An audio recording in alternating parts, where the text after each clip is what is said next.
you have seen the terrain. We're here in Bengo.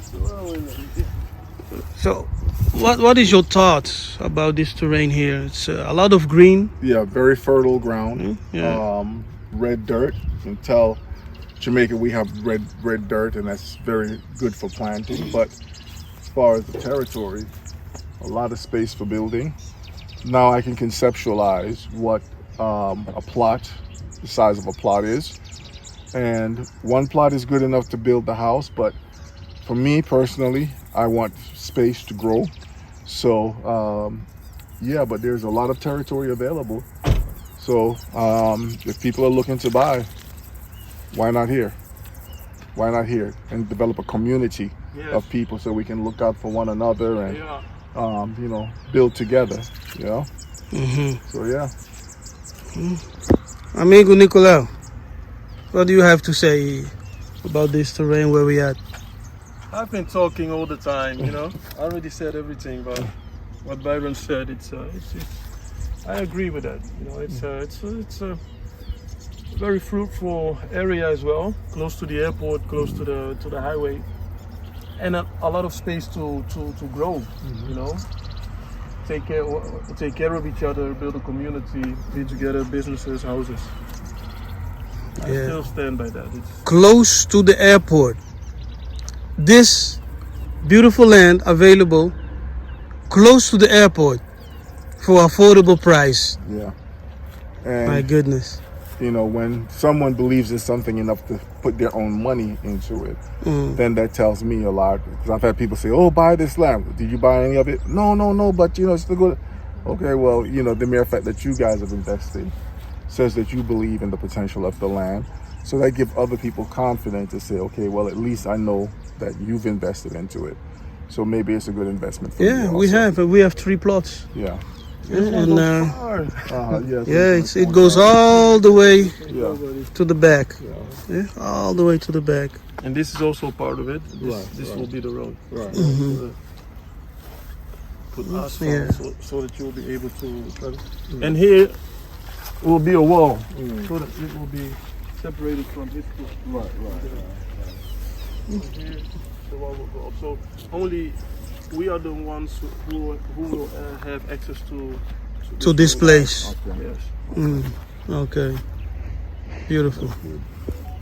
All right. Like 5 to 10 years, You can see it here. Yeah. They already dig it, but because of the rain, everything grew. Because there, the wall will be placed there. Yeah. Right. Then this will be big enough for 2 cars to go back and forth. For 2 cars to pass. Okay. Vamos no outro. Vamos passar por aqui ou vamos dar volta? Não, podemos passar aqui. Você consegue, né? Pode seguir.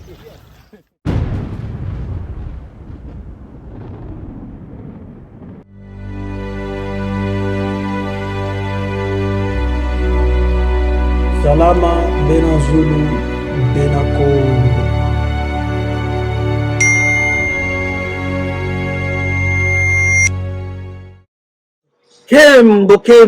Kembo natata Nzambi ya Manzulu kinfumu kia kuisa. May his kingdom come and his will be done as it is in heaven, here on earth. I'm Nabi Kefas. I'm coming to you from Angola, and I'm not alone. I am with my brother, my Yaya, Byron, and he's here with his wife. We are having the most tremendous time here in Angola together. We've been here for several days, so thank you for tuning in. In this segment, we're going to discuss the business opportunity which are here in Angola. Yes, there's no limit on what you can do here in Angola. Even the sky is not the limit. Normally they say the sky is the limit. No, even the sky is not the limit. It's endless. And so make sure to like this video, give us a thumbs up, share it with family members, friends, and etc. So, Byron, we have been here for several days now, as we are driving around from place to place. You can see the need, right? You see the need which is present here. In every need, you have a business opportunity. Yes. So there are different needs and services that are lacking, which provides a beautiful opportunity for entrepreneurs, for people with vision, people who want to do the work. Because with Angola Investment Group, it's our goal, our mission, to get the diaspora invested in Angola and Africa in general. In this case, in our case, Angola. The prophecies tell us that we need to return to Zion. Zion is Africa. We need to return to Zion and Sion. Many will say we have to wait. We have to wait for spaceships to beam us up. We have to wait for the Messiah to appear on the clouds. But according to my prophetic insight and what I understand from the Spirit as I read the scripture, but also from our traditions, the Exodus out of Babylon is led by the prophets. Yes. Those prophets are also called angels, because a prophet is also an angel. When we look at the story of Ezra and Nehemiah, for example, there was no Messiah on the cloud, right? There were no chariots beaming them up, but a prophetic word that said, Israel, Yisolele, return to the land of your ancestors. And rebuild. Return to your lands. And that's the time where we are now. Nehemiah had to rebuild. Ezra had to rebuild. We have to rebuild. But to do that, we must return. Leave Babylon behind. Because wicked Babylon will fall. Wicked Babylon will fall. So we created Angola Investment Group to assist our brothers and sisters who say, hey, I sense, I feel that the Spirit is sending me to Angola. And Angola used to be called Ngola. Angola. Angola is in the Bible. Yes. It's in the Bible. Yes, the G and K are interchangeable. So some Bantus used to call Angola Kola. It's in the Bible. And Angola, Ngolo, means power or powerful ones, mighty ones. So we are the angels. We are the mighty ones. People of Angola. Angola. Yes. Now, as we're telling people to come and invest, we want people to establish businesses in Angola. Because when we come to rebuild, it's not just to build houses, but to build the nation in general. So we need to establish businesses. So what business opportunity have you seen as we were driving around Angola from place to place? Wow. Starting off with coastline, and I know it might be an expensive investment, but if you were able to build restaurants or a resort community along the coastline, guaranteed to make money. Absolutely. Just the mere meeting the needs of the people. We were talking about the one thing that people have to eat is food. And we're talking about a lot of the food stuff is imported that can be grown locally. Yeah, so farming is another great opportunity to make money. The real estate market is going to boom here because there again, as people are looking to come back, and when they see how budget conscious or budget affordable some of these houses are, then as the demand goes up, the prices are going to go up. So if you want to wait, you're going to end up paying more in the long run. But to build homes, that's another great opportunity. Construction. I mean, I can go on and on and on, but where there is such a tremendous need, there is opportunity, as we said. So you have to have a way of supporting yourself, as Nabi said. But not only that, for those who will be coming later on, once you establish a business, you can also help them to become a part of the business community, or with educational. We're talking about that, teaching them the people. So many children that we were driving around, it's not in school because they can't afford to go to school. So, there's opportunities that you can partner with the government to help to develop facilities that can help to educate the people. And we can go on and on and on, but the bottom line is Africa in general, but Angola specifically, there is needs everywhere. If I had a trucking company, I can make money. If I had a tow truck, I can make money. You can make money. If I have a delivery service, I can make money. Yes. It just goes on and on and on. The opportunities are here. Logistic solutions. It's a lot of money there also. Logistic solutions. Hotels, resorts, manufacture. Manufacturing, all kinds of manufacture. Yep. Furniture manufacture. Right? Yeah. Building blocks manufacture. As you were saying renewable that, energy. as we were driving along, we're seeing people on the side with primitive tools, some of the beautiful sculptures that they made with primitive tools. Yeah. People are here farming with rakes and hoes. Imagine if they had tractors and tillers. See, I don't have to know how to farm. No. There are plenty of people here that knows how to farm. And that's the other thing, is that the young people, when they come up to you, they're like, listen, I just want to work. I just want an opportunity. They're not begging you to give me money, give me work. So if you can build businesses to also help to employ people in the community, you can also help to raise their standard of living. So you're seen as an asset to the community. You're not coming here to try to get a job. That would be the wrong approach. But you're coming here, you've acquired skills in the diaspora.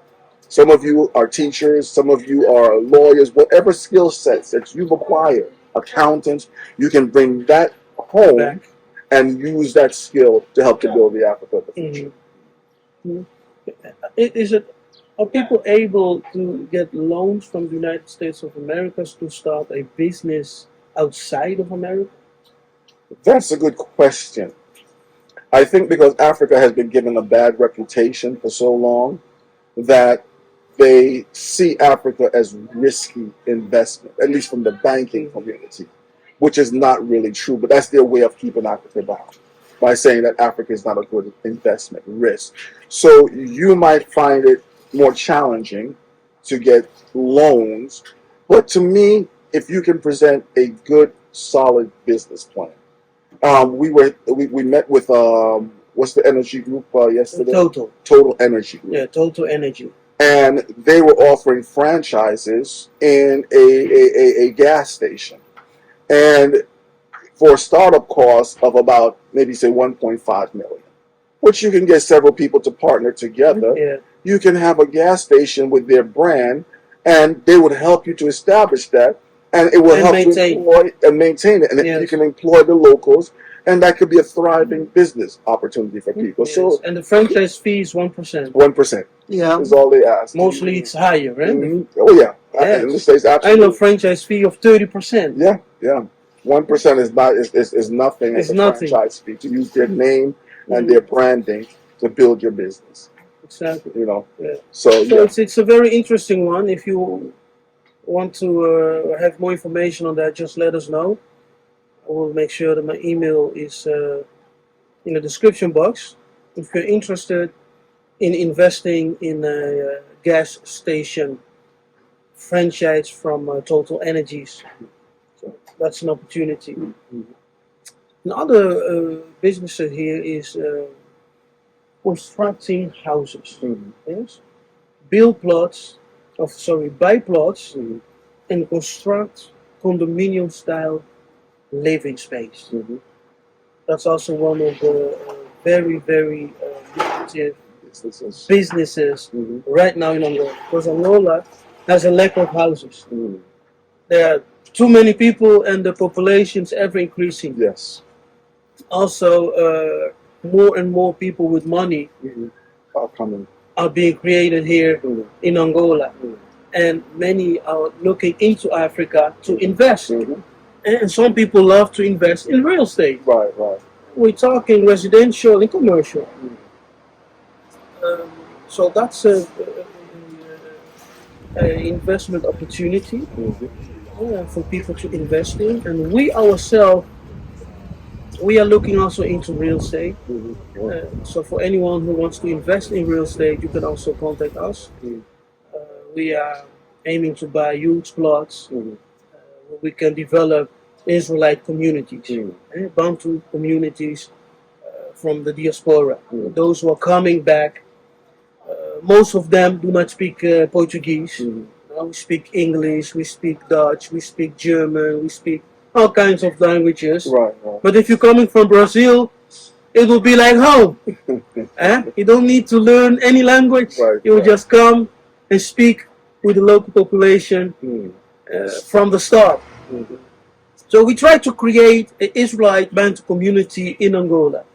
But for that, we need investors because we want to buy a huge plot where we can build such community, where we have schools, we have a shopping center, a commercial center, and health center. It's a fitness center. And maybe a clubhouse, a community center where people can come together. So those are our plans, but we are still lacking investors. So if you are one who wants to invest in this project, contact me by mail. Another interesting and I think needed opportunity where people can invest in are health centers, clinics. Yes. Yeah? Absolutely. Yeah, because there are people here, many of them don't have the big money to spend. Right, to go see a doctor. To go see a doctor. Right.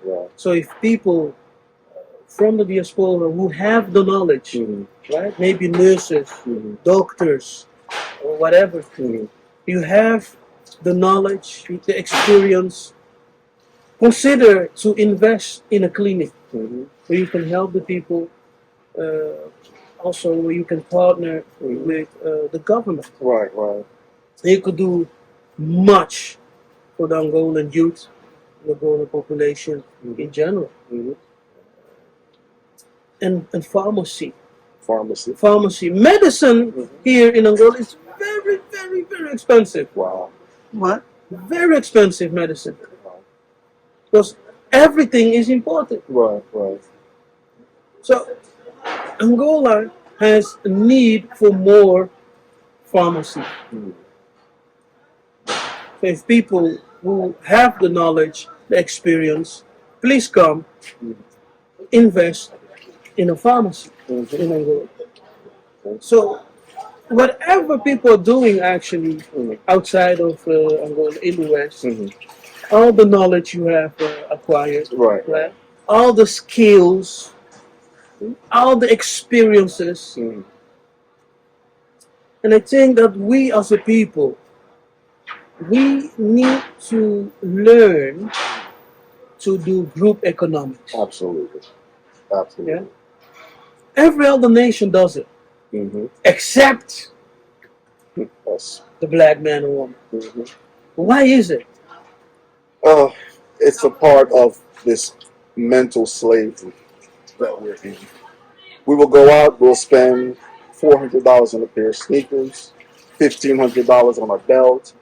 We'll spend money on a car. So, whereas other communities are saying, I can use that money to leverage into something that's going to be continuously producing income from me. You and I had this conversation where you said if you had $1,500 to $2,000 a month coming steady income, you can live a great life out here. In the United States, you can't get by on $2,000 a month. America is a place that sucks cash out of you. You're a debt slave. You're two paychecks away from poverty. But with the same income, and you have some retirees. And what is the average income in the States? For our people, probably the average income is going to be $20,000 to $30,000. I'm just taking a guess. But a year. 23,000. $20,000 to $30,000. $20,000 to $30,000. That's not much. No, it's not. And that's why many of our people can't afford nothing. Because by the time you pay your utilities and you pay your rent and Byron, then we have a problem. Yeah. Because most of the girls today in the States, they want a 6 feet tall man, right? And he has to make 6 figures. So none of them will get married. Exactly.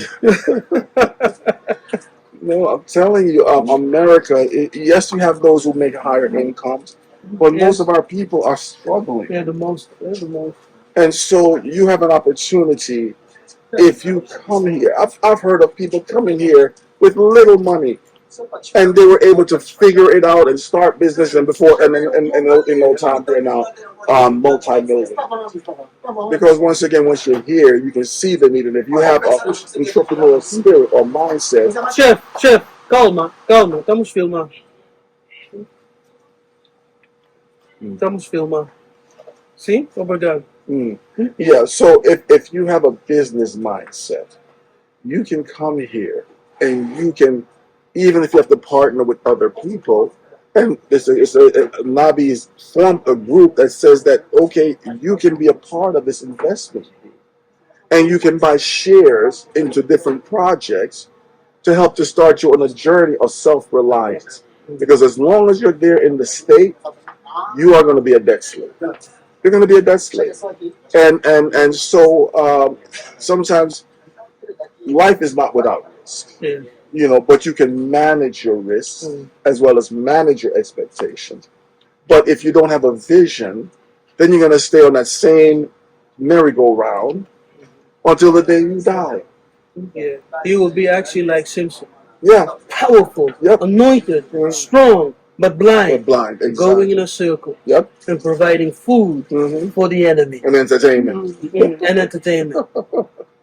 See, sometimes I think about it.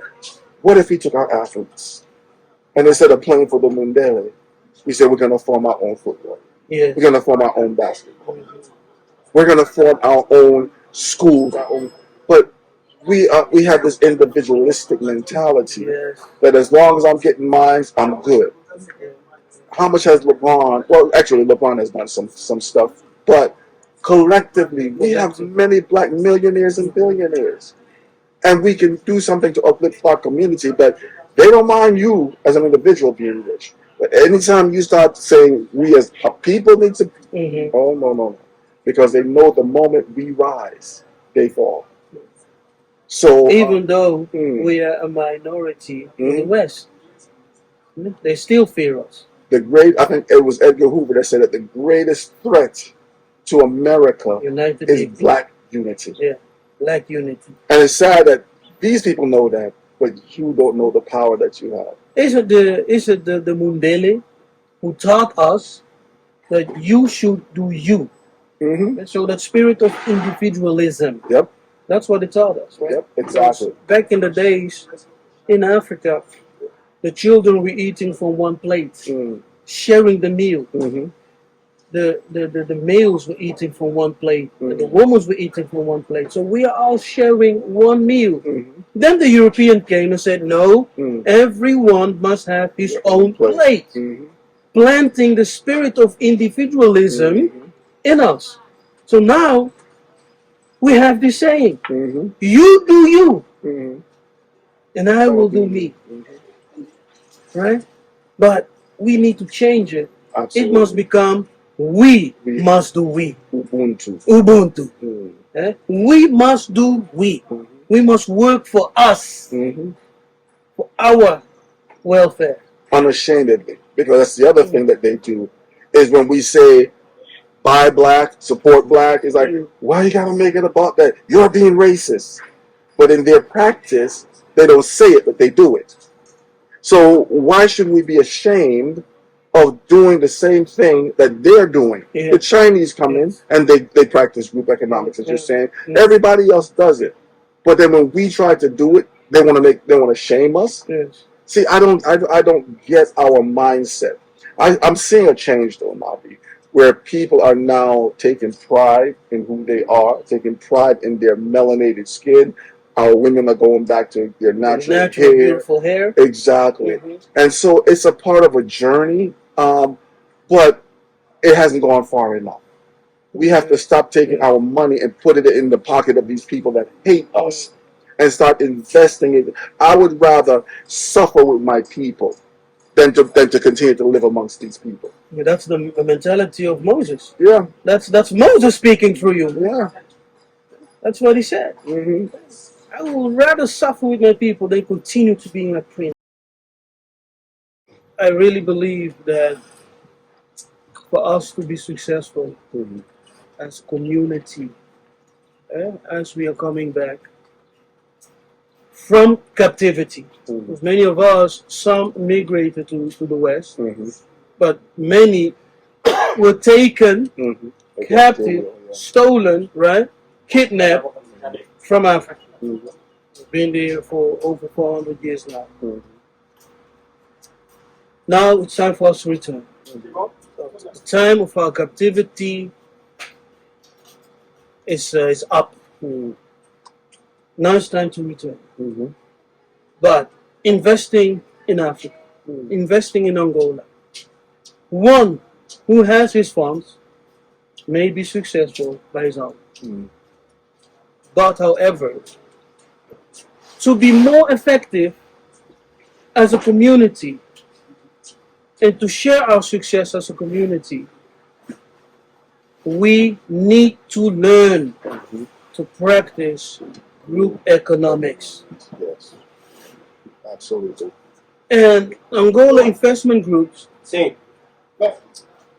we support and we back that up, group economics.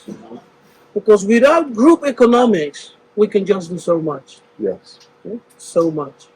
But when we come in as one people, and we stand behind a leader, one who's leading us.